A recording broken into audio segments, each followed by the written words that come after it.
भगवान ने गिरिराज उठा करके अपने भक्तों की रक्षा की और जगत को ये संदेश भी भगवान ने दिया कि जो भी मेरे आश्रित होगा, जो भक्त मेरी शरण में होगा, मैं हर प्रकार से उसकी रक्षा करूंगा। जो भक्त भगवान के आश्रित हो जाए हर प्रकार से, और फिर उस भक्त के ऊपर जब कोई संकट आए ना, तो मेरे ठाकुर जी सदैव गिरिराज उठा करके उसकी रक्षा के लिए खड़े रहा करते हैं महाराज। पर शरण में आए तब हम भगवान की शरण में ही नहीं जाते हैं महाराज। भक्ति भी करते हैं तो पूरा भरोसा थोड़ी ना होता है कि ठाकुर जी सुनेंगे ही। इसलिए भक्ति जीवन में ऐसी करिए कि संकट आप पर हो और चिंता मेरे भगवान को हो जाए कि मैं इसे कैसे बचाऊं, मैं इसकी रक्षा कैसे करूं। संकट ऐसी भक्ति जीवन में करिए कि संकट जब आए ना तो चिंता हमें ना करनी पड़े, हमारे भगवान हमारी चिंता करे। ऐसी भक्ति जीवन में होनी चाहिए। इंद्र ने भयंकर काले काले बादल भेजे, प्रलयंकारी बादल, और कहा जाओ ऐसी वर्षा करना कि पूरा ब्रजमंडल बह जाए। वो मेघ आए, ऐसा लगता है मानो प्रलय हो जाएगा। सारे ब्रजवासी भगवान की शरण में भगवान ने गोवर्धन उठा लिया। 7 दिन और 7 रात तक ठाकुर जी गिरिराज उठा करके खड़े रहे। 7 वर्ष के कन्हैया, भगवान की उम्र भी 7 वर्ष ही है। और 7 दिन और 7 रात जब बीत गए, इंद्र ने कहा चल के देखूं क्या हालत हो रही है। आके देखा तो महाराज ब्रज में धूल उड़ रही है, धूल उड़ रही है। अब इंद्र घबराए। इंद्र को लगा कि भगवान तो अब कोप करेंगे और हमें छोड़ेंगे नहीं। तो क्या करे, भागा भागा अपने गुरुदेव के पास गए। गुरु बृहस्पति के चरणों में जाकर के कहा गुरुदेव अपराध तो भगवान का मैंने कर दिया, अब बचने की गुंजाइश बड़ी कम है। ठाकुर जी बहुत क्रोध में होंगे, न जाने क्या दंड देंगे। आहा, कहते हैं उसी समय गुरुदेव ने कहा कि जाओ, अपराध भगवान का किया है ना, तो उनसे ही जाकर के क्षमा मांगो।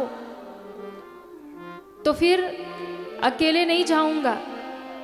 तो कहा भगवान को सबसे प्रिय है गौ माता, गैया को लेके जाओ। और गैया को आगे करके, कामधेनु गाय को आगे करके इंद्र भगवान से क्षमा मांगने आए हैं। श्री भगवान ने जैसे ही गौ माता को आते देखा तो मेरे भगवान जाकर के गौ माता के चरणों में साष्टांग करने लगे और गौ माता को हृदय से लगा के कहा कि कैसे आना हुआ। तो बोली पीछे देखो, हम आए नहीं है, लाए गए हैं। कौन लाया? ठाकुर जी ने पीछे देखा तो इंद्र साष्टांग दंडवत कर रहा था। भगवान ने इंद्र को क्षमा कर दिया, पर कहा देखो आज के बाद मेरे भक्त को ऐसे मत सताना। क्यों? क्योंकि सज्जनों, भगवान का अपराध यदि आप कर दोगे ना, तो भगवान आपको शायद क्षमा भी कर दे, लेकिन यदि किसी भक्त का अपराध आपने कर दिया तो फिर भगवान छोड़ने वाले नहीं। भक्त तो चाहे क्षमा भी कर दे, पर भगवान छोड़ने वाले नहीं है। जो अपराध भगत कर करही, राम रोष पावक सो जरई। अपराध यदि भगवान का हो जाए तो मेरे ठाकुर जी क्षमा करते हैं, लेकिन अपराध यदि भक्त का हो जाए तो भैया भगवान नहीं छोड़ते। इसलिए जीवन में ये प्रयास किया करिए कि कभी किसी भक्त का अपराध ना हो। कोई भजनानंदी हो, कोई भगवान का भगत हो, कोई भजन करने वाला हो ना, उसका अपराध मत करिएगा। कभी किसी संत महात्मा पर कोई गलत टिप्पणी मत करिएगा, उनकी निंदा मत करिएगा। कई बार होता है ना, हम लोग किसी भी साधु संत को देखकर कुछ बुरा भला कह देते हैं, अरे ये बाबा जी लोग ऐसे ही होते हैं, ये सब महात्मा भिखमंगे होते हैं, दिन रात घूमते रहते हैं, ये हैं वो हैं। भैया, कौन सिद्ध है कौन नहीं है ये हम कैसे बता सकते हैं? किसकी क्या साधना है हम बोलने के? मान लो पाखंडी भी कोई है तो हमें बोलने का अधिकार क्यों है? वो तो ठाकुर जी जाने कि सच्ची भक्ति कर रहा कि दिखावा की कर रहा। ठाकुर जी को समझने दो, हम बीच में क्यों पड़ने जाएं? लेकिन यदि आपने बोल दिया और मान लो वो सच्चा ही महात्मा है, तो फिर अपराध यदि भक्त का हो गया तो ठाकुर जी नहीं छोड़ते। और दूसरी बात, मान लो कोई भक्ति का दिखावा भी कर रहा है तो कर तो भक्ति ही रहा है, भले ही दिखाने के लिए तिलक लगा रहा हो, दिखाने के लिए माला फेर रहा हो, दिखाने के लिए ही भगत बना हो, पर कर तो रहा है भक्ति। आज दिखावे के लिए कल कर रहा है, हो सकता है कल सच में भक्ति भीतर आ जाए। इसलिए कभी भी किसी संत महात्मा को बोलने से पहले समझ जाइए ये सिद्ध है कि नहीं है। हम कौन होते हैं बोलने वाले? सच्चा है कि झूठा है, हम कौन होते बोलने वाले? इसलिए कभी भी भगवान के भक्त का अपराध मत करिए। यदि भक्त का अपराध कर दिया, जानकी जी के चरणों में रामकथा में प्रसंग आता है, जानकी जी के चरणों में जयंत ने चोंच मारा कौए का रूप बनाकर। मेरे राम ने सीक बाण सायक संधाना, सीक का बाण उसके पीछे भेगा ना, त्रैलोक में कोई बचाने वाला नहीं मिला। इंद्र का बेटा था। राम कथा के भी बड़े अद्भुत प्रसंग है महाराज। अभी तो आज सुबह ही हमारे रोहिया जी के परिवार में खूब चर्चा हुई राम कथा पे, और नित्य ही कुछ न कुछ सत्संग होता रहता है। कभी राम कथा हो ना, ऐसे ऐसे गूढ़ तत्व हैं। हमने आपको कहा आप रामायण पढ़िएगा। क्यों? रामायण में सुपनखा भी महाराज धर्म का उपदेश दे रही है। आप रामायण पढ़िए, बाली ने भी भगवान को धर्म का उपदेश दिया। धर्म हेतु अवतरेहु गोसाई, मारेहु मोहि व्याध की नाई। मैं बैरी सुग्रीव प्यारा, कारण कवन नाथ मोहि मारा। राम जी को धर्म का उपदेश बाली ने भी किया है। रावण ने हनुमान जी को मर्म का उपदेश किया है, धर्म का।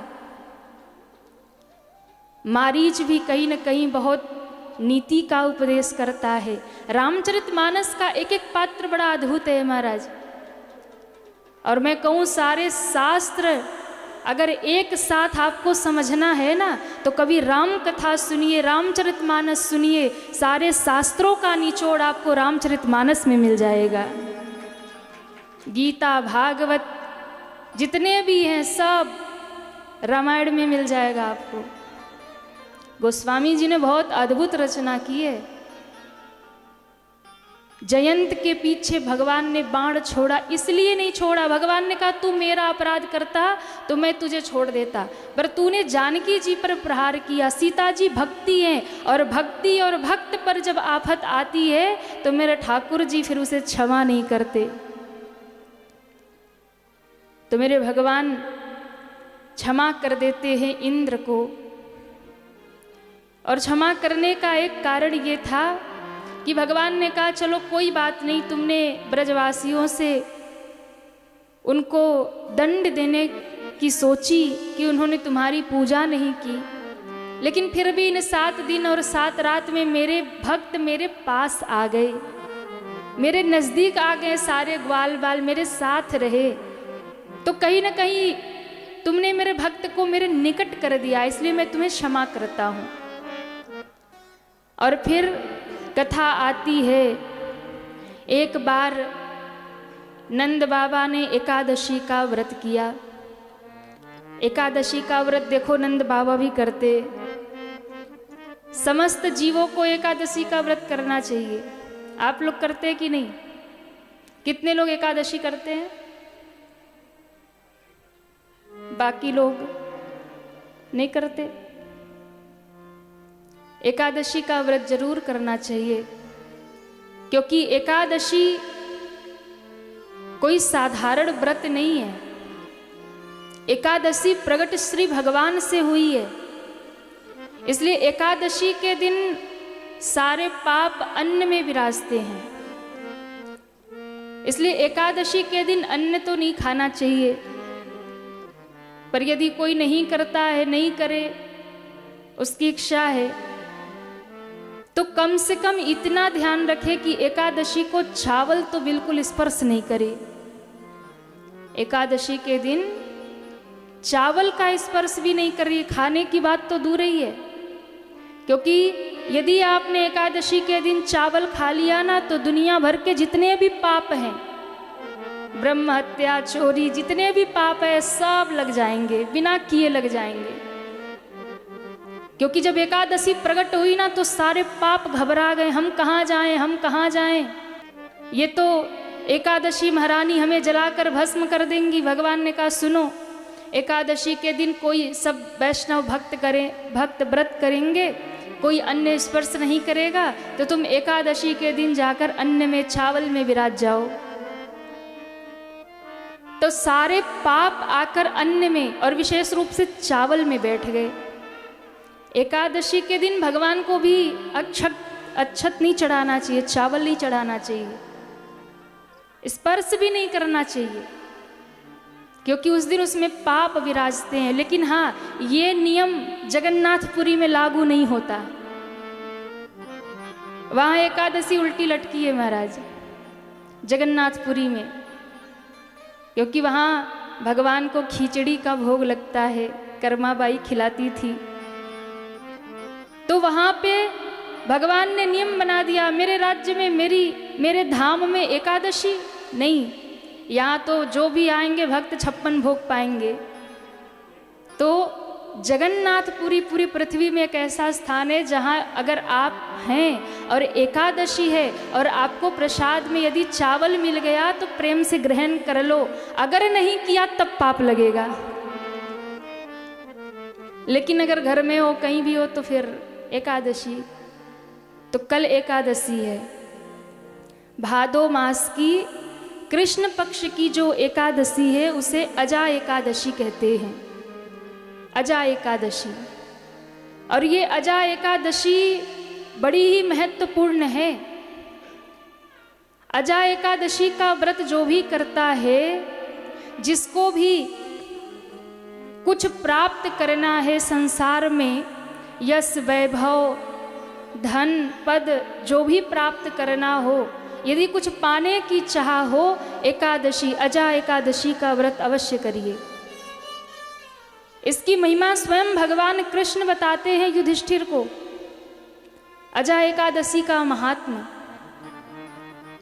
महाराज, यदि किसी का धन चला गया हो, किसी का पद चला गया हो, किसी का सम्मान, प्रतिष्ठा, मान यदि उसे प्राप्त करना हो, तो उसे अजा एकादशी का व्रत करना चाहिए, क्योंकि अजा एकादशी का व्रत करने से खोया हुआ धन, पद, मान, सम्मान, प्रतिष्ठा सब प्राप्त हो जाता है। भगवान कृष्ण ने युधिष्ठिर को कहा है, युधिष्ठिर, अजा एकादशी की महिमा क्या है, उसकी कथा क्या है। सूर्यवंश में एक राजा हुए, राजा हरिश्चंद्र। और राजा हरिश्चंद्र ने स्वप्न में अपना राज्य विश्वामित्र को दान कर दिया। स्वप्न में सुबह होते होते विश्वामित्र द्वार पे आ गए और कहा कि अब हम लेने आ गए अपना राज्य। बोले हाँ गुरुदेव, मैंने स्वप्न में आपको समर्पित कर दिया था। उसी समय राजा ने अयोध्या का साम्राज्य विश्वामित्र के चरणों में डाल दिया। महाराज देखिए, विश्वामित्र महात्मा जो है ना, ये बड़े तपस्वी महात्मा हैं। तो बोले अब दान तो कर दिया, दक्षिणा ले आओ। दान और दक्षिणा अलग होता है। दान और दक्षिणा अलग होता है। जैसे सीता के बिना राम अधूरे हैं, राधा के बिना कृष्ण अधूरे हैं, वैसे दक्षिणा के बिना दान अधूरा है। आप कितना भी दान करिए, जब तक दक्षिणा नहीं रखेंगे दान का कोई महत्व नहीं है। अब दक्षिणा क्या, मान लो आपने 500 रुपये दान किए ना, तो उस पे जो 1 रुपया रखते वो दक्षिणा है और उसके बिना अधूरा है। दक्षिणा दो, बोले कितना, बोले तुम हमें 60 किलो स्वर्ण दे दो। राजकोष में आदेश दिया ले आओ, कहा नहीं नहीं, अब राज्य तो मेरा हो गया तो कोष तुम्हारा कैसे रहा, अब तो सब मेरा हो गया। काशी में गए, डोम राजा के यहाँ अपने आप को बेच दिया। बड़ी विस्तृत कथा है, कभी राम कथा होती तो बड़ी मार्मिक कथा है महाराज, राजा हरिश्चंद्र की कथा। काशी के बाजार में बिक गए राजा हरिश्चंद्र, पत्नी तारा और पुत्र को भी बेच दिया। त्रैलोक में उनके सत्यवादिता का डंका बजने लगा। दक्षिणा तो चुका दिया, पर रोहित को सर्प ने काटा, बेटे की मृत्यु हो गई। पत्नी आई है तो कहा कफन देंगे, देवी कर दोगी तभी आग मिलेगी। सत्य के पालन के लिए बेटे को आग भी नहीं दे रहे, पहचान गए बेटा है, पत्नी है, मरा पड़ा है पुत्र। पर क्या सत्यवादिता थी महाराज, मैं अपने मालिक से कभी दगा नहीं करूंगा देवी, भले ही मेरा पुत्र है, आग तभी दूंगा जब कर चुकाओगी। तारा ने आधी साड़ी फाड़ करके दे दिया कर के रूप में।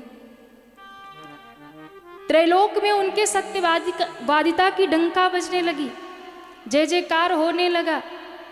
उस समय नारद जी ने जब राजा हरिश्चंद्र को कहा कि आप क्यों इतना कष्ट पा रहे हैं, दुखी क्यों हैं, राजा हरिश्चंद्र ने कहा कि इस बात का दुख नहीं है कि मैंने अपना राज्यपाट सब दान कर दिया, इस बात का दुख नहीं है। दुख इस बात का है कि मैं यहाँ शमशान में काशी में रहता हूँ, जो भी शव दाह करने आता है उससे कर लेना पड़ता है। अरे अग्नि देना, ये लकड़ी देना किसी की अंतिम क्रिया में, ये तो पुण्य का काम है, पर इसके लिए भी मुझे कर लेना पड़ता है, इस बात का मुझे बड़ा कष्ट होता है, पर मैं कुछ कर भी नहीं सकता क्योंकि मालिक का आदेश है। तब नारद जी ने कहा राजन, आप भाद्र मास के कृष्ण पक्ष की पड़ने वाली अजा एकादशी का व्रत करिए।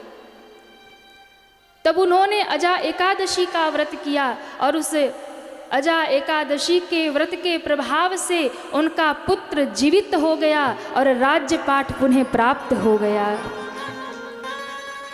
ऐसे अजा एकादशी का दिव्य महात्म बताया, बड़ी ही अद्भुत है। वैसे तो हर एकादशी अपने आप में बड़ी ही प्रभावशाली है, हर एकादशी का अपना महत्व है, पर अजा एकादशी का ये फल है कि जब आप इसका व्रत करते हैं तो आपको जो भी चाहिए वो प्राप्त हो जाता है।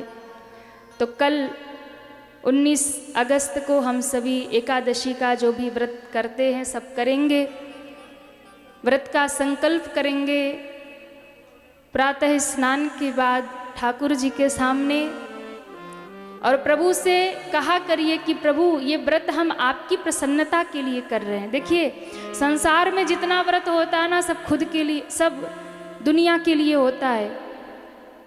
कोई पति के लिए होता है, कोई बच्चों के लिए होता है, कोई परिवार के लिए होता है। सब दुनिया में जितना व्रत है वो दूसरों के लिए होता है, पर एकादशी का एक ऐसा व्रत है जो स्वयं के लिए होता है और ठाकुर की प्रसन्नता के लिए होता है। एकादशी का व्रत कल हम सभी व्रत करेंगे, परसों इस व्रत का पारण किया जाएगा। तो जो भी भक्त हमें सुन रहे हैं, आप सभी समय को याद कर ले, क्योंकि मुहूर्त में ही सदैव व्रत का पारण भी करना चाहिए। क्यों? क्योंकि मुहूर्त में जब आप पारण करते हैं तब उस व्रत में किए गए अपराधों से आपको मुक्ति मिल जाती है।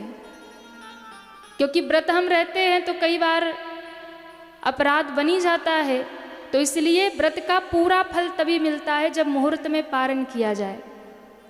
तो व्रत हम सभी 19 को करेंगे, 20 को पारण करना है। सुबह 5:56 से 8:58 तक पारण का समय है। उसी समय में व्रत का पारण करें, व्रत को खोले, भगवान का चरणामृत, भगवान का प्रसाद लेकर के। और जिस दिन व्रत हो उस दिन ज़्यादा से ज़्यादा भगवत नाम का जप करना चाहिए, गुरु मंत्र का जप करना चाहिए, भगवान का पूजन करना चाहिए और भगवान का ध्यान करना चाहिए। केवल यही ध्यान न रहे कि आज व्रत है तो और क्या क्या खाए हैं। हाँ, क्योंकि व्रत वाले दिन लिस्ट ज़्यादा ही हो जाती है। तो व्रत हो तो इस बात का ध्यान रहे कि केवल मन भोजन में ही ना रहे, मन भगवान में लगा रहे।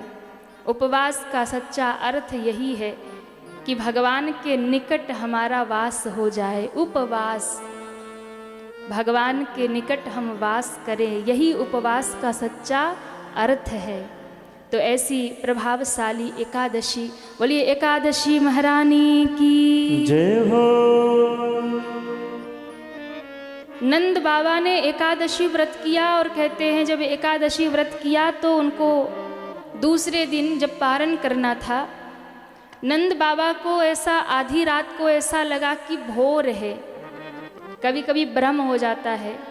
अच्छा, पहले के समय में तो घड़ी होती नहीं थी, लोग तारे देख करके रात्रि का पता करते थे। चंद्रमा इधर से उधर चला गया यानी भोर हो गया, अभी बीच में है तो अर्धरात्रि, ऐसे पता होता था। तो नंद बाबा ने जब व्रत किया उन्हें पता नहीं चला कि अर्धरात्रि है, उन्हें लगा भोर हो गई है। सो नंद बाबा चल पड़े यमुना जी में स्नान करने। अजयों यमुना जी में स्नान करने गए तो अर्धरात्रि में या रात्रि के समय तीर्थ में, नदी में, तालाब में स्नान वर्जित होता है, नहीं करना चाहिए। कई बार क्या होता, हम लोग तीर्थों में जाते हैं, आधी रात कोई गंगा जी में कूद गए।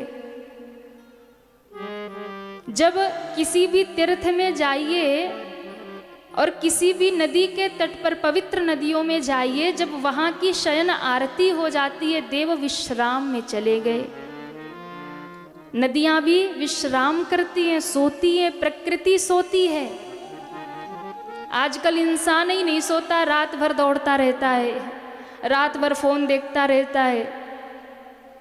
पर प्रकृति कभी नियम भंग नहीं करती। नियम तोड़ने वाले हम इंसान नहीं है महाराज। हाँ, जंगल में इतने जीव जंतु रहते हैं, पशु पक्षी, शेर, बाघ, चीता, हाथी सब रहते हैं, पर उन्होंने कभी जंगल को गंदा नहीं किया। हम इंसान तीर्थों में पहुंच जाएं तो तीर्थ को गंदा कर देते हैं, जंगल में पहुंच जाएं तो जंगल को गंदा कर देते हैं। हम जहाँ जा और प्रकृति से यदि हम ज़्यादा छेड़छाड़ करेंगे, प्रकृति को नष्ट करेंगे, तो वो प्रकृति रुष्ट होंगी और जब रुष्ट होंगी तो फिर विनाश करेंगी। अब लोग जंगल काट दे रहे हैं, पहाड़ों को तोड़ दे रहे हैं, फिर कहेंगे भैया देखो ये हो गया, भूकंप आ गया, पहाड़ गिर गए, ये हो गए, वो हो गए, आपदाएं आ रही। क्यों नहीं आएंगी? हमने प्रकृति को छोड़ा ही कहाँ है जो प्रकृति हमें छोड़ेगी? फिर वो भी कभी न कभी उग्र हो जाती है। माँ पृथ्वी वैसे तो बहुत धैर्यवान है, पृथ्वी से अधिक धैर्य किसी में नहीं हो सकता, लेकिन कभी कभी वो भी रुष्ट होती है तो विनाश करती है महाराज। रात्रि के समय सरोवर में, नदी में जब देव शयन कर जाएं, शयन आरती जब हो जाती है भगवान की, घाटों की, नदियों की, फिर उनको स्पर्श मत करिए, अपराध हो जाएगा। उसमें प्रवेश मत करिए, अपराध हो जाएगा। और रात्रि जब हो जाए, संध्या जब हो जाए, तब पुष्प मत तोड़िए, वृक्षों से पत्ते मत तोड़िए, फल मत तोड़िए। पर हम लोग क्या करते हैं, कई बार रात में कोई पूजा हो, पुष्प तोड़ना भूल गए, जैसे ही याद आता है तुरंत जाके गमले से तोड़ लाते, तुलसी पत्र तोड़ लाते, कई बार अपराध कर देते जिनको मालूम नहीं होता। प्रकृति विश्राम कर रही है, फिर उन्हें स्पर्श मत करिए। नंद बाबा जैसे ही यमुना जी में कूदे, वरुण देवता के 4 दूत आए, नंद बाबा को पकड़ के वरुण लोक लेके चले गए। अब 2-4 ग्वाल वाल जो साथ गए थे वो खड़े देख रहे हैं, बाबा निकले ही नहीं, 2 घंटे हो गए। सब दौड़े दौड़े घर आए, कन्हैया कन्हैया बाबा डूब गए, बाबा डूब गए। कन्हैया ने कहा हटो हम देखते हैं। जैसे ही नदी में छलांग लगाए, कन्हैया पहुंच गए वरुण लोक। और वरुण लोक में तो भगवान चतुर्भुजधारी हो जाते, कन्हैया 4 भुजाधारी हो गए। और ज्यों 4 भुजा लेकर के महाराज वरुण लोक में पहुंचे, वरुण देवता ने भगवान के चरणों में साष्टांग दंडवत किया, आसन पे बिठाया, आरती उतारने लगे। ओम जय जगदीश हरे, स्वामी जय जगदीश हरे, भक्त जनों के संकट, दास जनों के संकट, क्षण में दूर करे। ओम जय जगदीश हरे, ओम जय जगदीश हरे। सब गाइए। स्वामी जय जगदीश हरे, भक्त जनों के संकट, दास जनों के संकट, क्षण में दूर करे। ओम जय जगदीश हरे, ओम जय जगदीश हरे, ओम जय जगदीश हरे। बोलिए चतुर्भुजधारी भगवान की जय हो। जैसे ही महाराज आरती हुई और कहते हैं, भगवान की स्तुति करने लगे, प्रभु कैसे पधारे। ठाकुर जी ने कहा हमारी तो बड़ी पूजा कर रहे हो, पर हमारे बाबा को बांध के रखे हो। आपके बाबा? बोले हाँ, जिनको बांध के रखे हो हमारे पिताजी हैं, छोड़ो इनको। अरे प्रभु अपराध हो गया, ये रात्रि में शायद प्रवेश किए जल में, सो दूत पकड़ ले आए, मुक्त कर दिया नंद बाबा को। पर भगवान वरुण देवता से बड़े प्रसन्न हुए। भगवान ने कहा कि मैं अति प्रसन्न हूँ। क्यों? क्योंकि तुमने नियम का पालन किया। भले ही अपराध करने वाले मेरे पिता हैं, पर आपने उन्हें दंड दिया, इसलिए मैं प्रसन्न हूँ। जो भी अपराध करेगा वो दंड का भागी होगा, भले ही वो मेरे पिता ही क्यों ना हो। अब आप सोचिए कि छोटा सा अपराध नंद बाबा ने किया, अनजाने में किया, और वो नंद बाबा जो भगवान के पिता बनने का सौभाग्य प्राप्त किए हैं, उनको भी अपराध यदि हुआ तो दंड मिला। श्री दशरथ जी महाराज के यहाँ ब्रह्म बेटा बनकर आया, भगवान बेटा बनकर आए, राम बनकर के आए, लेकिन कर्म का फल तो उन्हें भी मिला। श्रवण कुमार के माता पिता ने जब उन्हें श्राप दिया कि पुत्र के वियोग में जब हमारा तन छूट रहा है ना, हे दशरथ तुम्हारे 4 बेटे होंगे, पर जब प्राण निकलेंगे तो तुम्हें भी पानी देने वाला एक भी बेटा तुम्हारे पास नहीं होगा, और पुत्र के विरह में, पुत्र के वियोग में तुम्हारे प्राण हो जाएंगे। सो दशरथ जी के प्राण भी पुत्र के वियोग में गए। राम लक्ष्मण दोनों भैया वन को चले गए, भरत शत्रुघ्न दोनों ननिहाल चले गए। उसी समय वनवास हुआ, भगवान वन को गए और पुत्र के वियोग में दशरथ जी के प्राण गए। जरा विचार करिएगा, कर्म का फल मिलता ही मिलता है। इसलिए हम लोग ये ना सोचे कि भैया आज की दुनिया है, जो जी में आए सो करो, कौन देखा है स्वर्ग और नरक कहाँ है। कई बार लोग कहते हैं ना, जिंदगी है खुल के जियो भाई, कौन जानता स्वर्ग नरक कहाँ है, खूब मनमानी करो। तो भैया करते रहो मनमानी। शास्त्र प्रमाण है कि जब नंद बाबा नहीं बचे, जब दशरथ जी नहीं बचे, तो हम और आपकी औकात ही क्या है महाराज। हाँ, हम सब की औकात ही क्या है। जिसके बेटा भगवान बन के आए, भगवान ने कहा मैं अति प्रसन्न हूँ। भगवान नंद बाबा को लेकर आते हैं। अब तो सारे ग्वाल वालों में हल्ला हो गया, बोले हमारा शक सही था। सब ने कन्हैया को घेर लिया और कहा एक बात बताओ कन्हैया, तुम भगवान हो क्या? भगवान ने कहा काहे को हाथ मुंह धो के मेरे पीछे पड़े हो? मान लो मैं भगवान ही हूं तो करना क्या है? ग्वाल वालों ने कहा भैया देख तू भगवान है सो बने रहे भगवान, पर हाँ हम एक इच्छा रखते हैं, अगर तू भगवान है ना तो एक बार हमें बैकुंठ का दर्शन करवा दे। भगवान ने कहा अच्छा बैकुंठ देखना है, सब डुबकी लगाओ।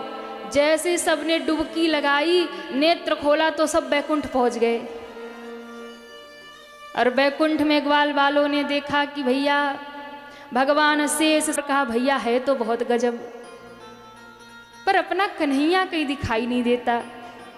शेष सैया पे भगवान नारायण को देखा दूर खड़े, बोले ये जो सो रहे ना इनकी शकल थोड़ी थोड़ी कन्हैया जैसी लगे।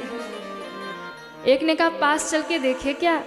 थोड़े नजदीक जाने की कोशिश की, द्वारपालों ने रोक दिया, बोले सावधान इसके आगे नहीं जा सकते। ग्वाल वालों ने दूर से ही दर्शन किया, बोले वहां ब्रज में तो चोरी करते फिरते और यहाँ एकदम ठाट बनाए पड़े, ऐसा लग रहा बहुत बड़े आदमी है यहाँ बन गए आके। अब भैया कोई किसी से बोले नहीं। ग्वाल वालों ने कहा यहाँ तो कोई किसी से बात ही नहीं करता। एक दो पार्षदों को कहा राम राम, वो कुछ बोले नहीं महाराज। तो किसी ने कहा कोई बात ही नहीं करता। दूसरे ने कहा भैया हो सकता है यहाँ की भाषा कोई अलग हो। अब हर जगह की भाषा भी अलग अलग होती है ना, कोई राम राम कहता है, कोई सीता राम कहता है, कोई राधे राधे कहता है, कोई जय श्री कृष्ण कहता है, कोई हर हर महादेव कहता है, तो कोई हाय हेलो बाय बाय कहता है। हाँ, सबकी अलग अलग बोलने की भाषा होती है। ग्वाल वालों ने सब वैभव तो देखा पर मन नहीं लग रहा कन्हैया के बिना। सब ब्रज को याद करने लगे और ज्यों ब्रज को याद किया सोई महाराज सरोवर से निकल करके बाहर आ गए। बाहर देखा कन्हैया खड़े मंद मंद मुस्कुरा रहे थे। ठाकुर जी ने कहा कहो कैसी रही, बैकुंठ हमारा कैसा लगा? ग्वाल वालों ने कहा भैया क्या बताए, वहां तो तेरे बड़े ठाट हैं, काऊ तेरे पास ना जा पावे, दूर से दर्शन करे, सब तेरी स्तुति गावे, तेरी प्रार्थना करे, तू आंख खोल के भी ना देखे। बड़े ठाट है, बड़ा वैभव है, बहुत बढ़िया है। भगवान ने कहा और क्या, हमारा बैकुंठ ऐसा ही है। भगवान ने अपने बैकुंठ की प्रशंसा सुनी, प्रसन्न हो गए। ग्वाल वालों ने कहा ज़्यादा खुश ना हो। क्यों? बोले सुनो, होगा तुम्हारा बैकुंठ बढ़िया तुम्हारे लिए, हमें तो अपना वृंदावन ही प्यारा है। वृंदावन क्यों भैया? वहाँ काऊ तुमसे बात ना करे, काऊ तुम्हारे पास ना जावे, तुमसे तो बढ़िया, बैकुंठ से तो बढ़िया अपना वृंदावन है। हम तुम्हारे साथ खावे, तुम्हारे साथ खेले, तुम्हारे साथ गैया चरावे, तुम्हारे साथ हम माखन चुरावे, खूब मस्ती करे, तो भैया बैकुंठ से अच्छा तो वृंदावन ही है। इसलिए बैकुंठ निवासी भगवान बड़े दुर्लभ हैं, पर वृंदावन विहारी भगवान बड़े सुलभ हैं, बड़े सरल हैं। ग्वाल वालों ने कहा भैया यहाँ तो तुम्हारा संग मिलता है हमें, इसलिए हम तो सदैव ब्रज ही चाहेंगे, हम तो सदैव तुम्हारा संग ही चाहेंगे, हमें तो बैकुंठ की दरकार नहीं है। रखे रहे तू अपना बैकुंठ अपने पास, अपना तो वृंदावन ही प्यारा, हम तेरे साथ खावे, तेरे साथ खेले, हाँ तेरे संग में रहेंगे ओ मोहना, ओ तेरे संग में रहेंगे ओ मोहना, तेरे संग में रहेंगे ओ मोहना, तेरे संग में रहेंगे ओ मोहना।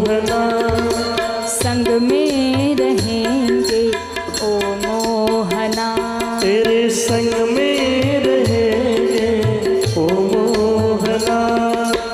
ओ मोहना, ओ मोहना, ओ मोहना, ओ मोहना, ओ मोहना, ओ मोहना, ओ मोहना, ओ मोहना।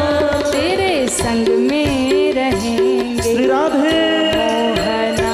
तेरे संग में रहेंगे ओ मोहना। किसको किसको ठाकुर जी का साथ चाहिए, उठाइए दोनों हाथ, और जो हाथ उठाएगा उसे ही साथ मिलेगा। जय हो। श्री राधे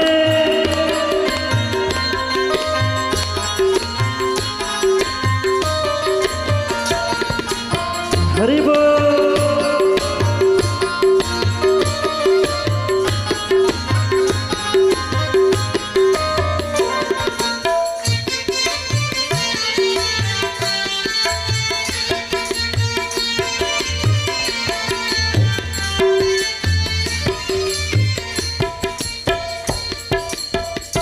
तुम चंदन बनो हम पानी बने, तुम चंदन बनो हम पानी बने, तुम चंदन बनो हम पानी बने, तुम चंदन बनो हम पानी बने। और कहाँ मिलेंगे? मस्तक पर मिलेंगे ओ मोहना। हो मस्तक पर मिलेंगे ओ मोहना। मस्तक पर मिलेंगे ओ मोहना। मस्तक पर मिलेंगे ओ मोहना। कि तेरे संग में रहेंगे ओ मोहना। तेरे संग में रहेंगे ओ मोहना। मीठी मीठी तालियों के साथ हरि बोल।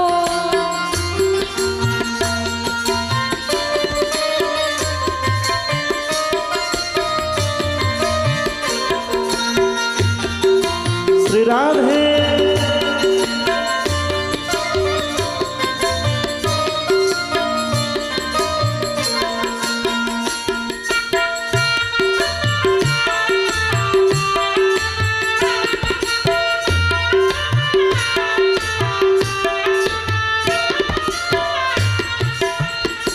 तुम धागा बनो हम मोती बने, तुम धागा बनो हम मोती बने।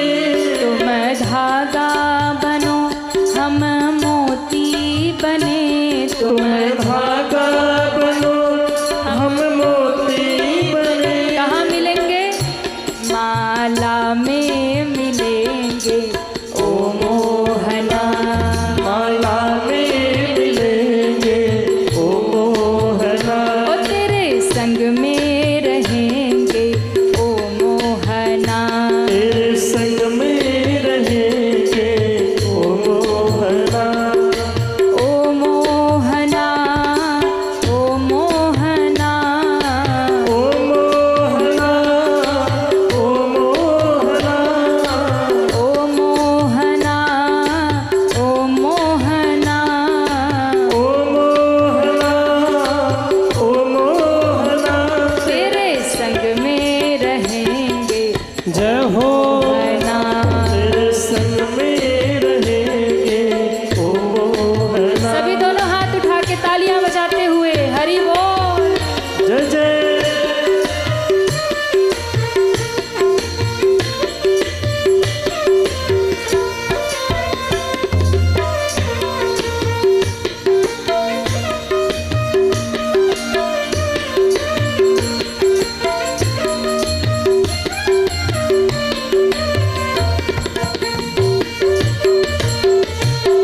श्री राधे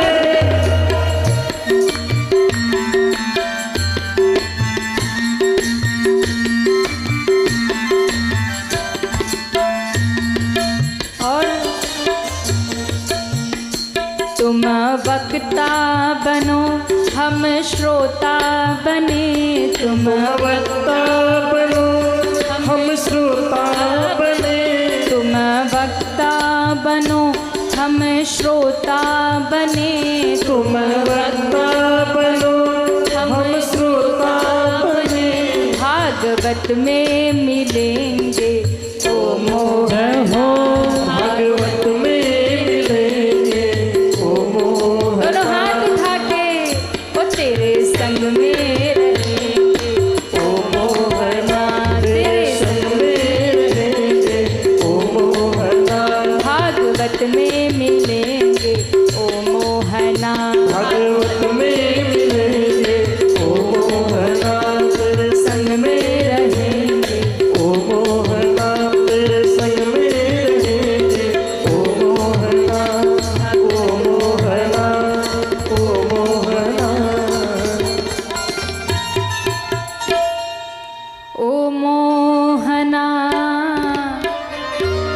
ओ मोहना, ओ मोहना। आवाज बड़ी धीरे आ रही है। नींद आ रही है क्या? पीछे वालों को नींद आ रही है? नहीं? कोई व्रत है? नहीं? मौन व्रत है? अरे तो फिर गाइए ना। आहा, कल के बाद देखो कैसे 6 दिन बीत गए, पता चला क्या? नहीं, कल का दिन और है, कल के बाद ये आनंद नहीं मिलेगा। कल के बाद कोई नहीं कहेगा गाओ ताली बजाओ, कल तक और परेशान करेंगे। उठाइए दोनों हाथ। ओ मोहना, ओ मोहना,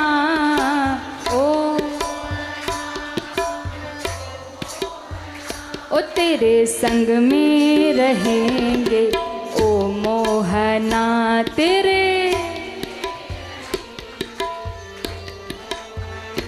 तुम वक्ता बनो हम श्रोता बने, तुम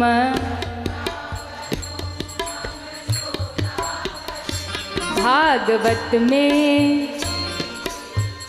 वाह, गाते बहुत बढ़िया है आप लोग।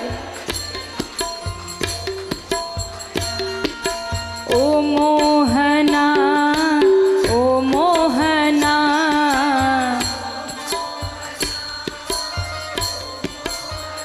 कि तेरे संग में रहेंगे ओ मोहना, तेरे संग में रहेंगे ओ मोहना, संग में रहेंगे ओ मोहना, तेरे संग में रहेंगे ओ मोहना, तेरे संग में रहेंगे ओ मोहना, ओ मोहना, ओ मोहना। बोलिए कृष्ण कन्हैया लाल की। जय हो।